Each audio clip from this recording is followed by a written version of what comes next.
So let's talk about this conflict in between uh, surrendering and dependency, which it's like, in a way of thinking, it seems natural. So if I think rationally and, and impartially about this, I'm going to think if I ask someone to surrender it to me, I will need to have to accept the responsibility of that. And what I mean about that is that I will need to manage the situations I know that they may not know that can come across to prevent because they are under my care. So if we analyze, for example, what comes to my mind is the story of the people with Moses in the desert at the time that Moses is called to the mount, and there he stays for 40 days, and the people get crazy and they start to worship other gods, and the story is tragic and it's understood as very wrong. But there I come with this question. So of course, fear always comes on questioning. Even it's like w- we want to understand better. There is no other way to do it.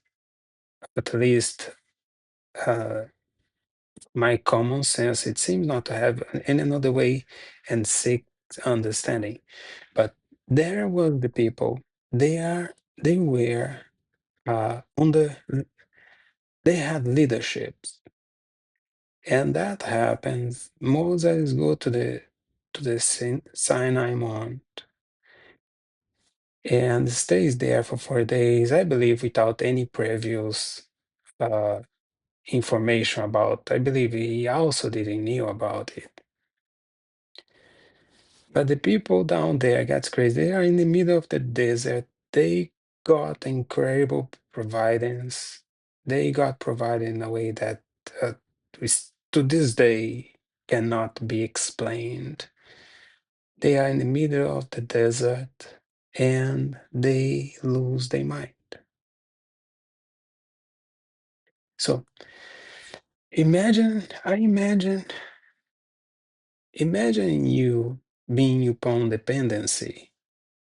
If you surrender, you expect gonna need to confront the state that you're gonna of dependency. It's like, what I do now? What do I do now? What do I do now? So you need to have a very good teacher to prepare you to the point that says, so you now to this level, you know what to do. So, but what it requires communication. It requires a dialogue, which means intimacy. Uh, but the people didn't have that. They had a leader who did the communication, and in between the facts, for some reason, they lose the communication. They get crazy, they don't know what is going to happen. They are getting out of a culture of worshiping all the gods, and they have been provided by the true God. But that situation happened, and they do very wrong, and they are very punished by that, and the leadership were not punished.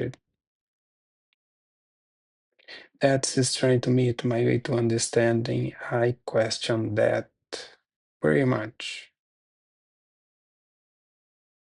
because they were the ones who had the power of communication on that situation.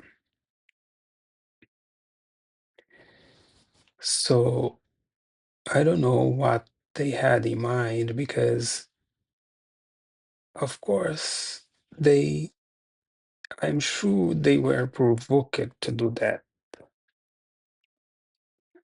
And if we assume there is God on the side, there is evil in another, we know the source of that provocation.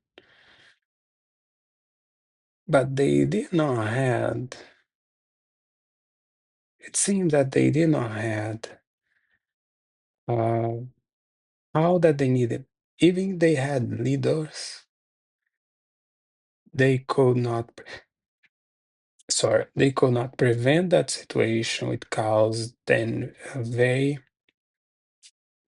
uh, lot of harm. So, what do you do on a situation of surrendering, which we desire, and dependency? So, the natural uh, thought that comes is that in between the two, it requires a lot of communication, proximity,